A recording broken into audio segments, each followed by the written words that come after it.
Viewers, আশা করি সবাই ভালো আছেন। বাট আমি অনেক ভালো আছি আলহামদুলিল্লাহ। চলে আসলাম মানিকগঞ্জ ধার প্রান্তে। এটাকে বলে হিজুলি বলে না? হিজুলি। আর এখানে যে আমার সামনে যে মাজারটা শায়িত আছে, এখানে এই মাজারটার নাম হলো দরবারে মহসিন ওয়াসি মহল।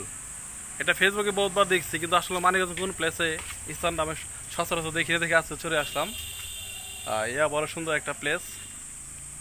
এখানে কত হাজার জন ইট দিয়ে এটা তৈরি করা হয়েছে আনুমানিক আমার জানা নাই, কিন্তু এটা এরিয়াটা অনেক সুন্দর। আপনাকে সবাইকে দেখাচ্ছি একটু, অবশ্যই সাথে থাকবেন আমার।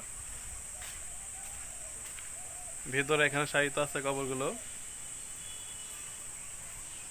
আর সবচেয়ে এখানকার যে দিক নির্দেশনা, যে ইট দিয়ে যেভাবে সুন্দর করে সাজানো হয়েছে, একদম আসলে যদি আপনার কেউ না আসেন এটা চোখে দেখতে পারবেন না, এতটা সৌন্দর্য।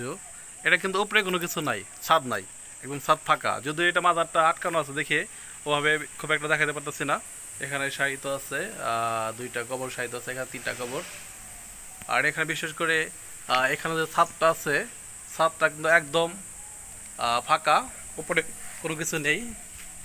একদম ভিতর থেকে দেখাচ্ছে আপনাদের সবাই দিকে। এটা একদম খুব সুন্দর একটা অট্টালিকা বলে না, এটা মাজার শরীফ। উপরে কোনো ছাদ না, একদম ফাঁকা। ভিতরে তিনটা মাজার সাহিত্য আছে এখানে কবর। আলহামদুলিল্লাহ, অনেক সুন্দর লাগলো আমাদের মানিকগঞ্জ ধার প্রান্তে এত সুন্দর একটা মাজার তৈরি, এবং তার করাকৌশলগুলো অনেক সুন্দর। অবশ্যই যদি কেউ দেখতে চান আসবেন হিজলি। এবং ডায়াবেটিস হাসপাতাল আছে এর থেকে যাওয়ার আগেই বাম পাশে স্থানটা। খুব ভালো লাগলো।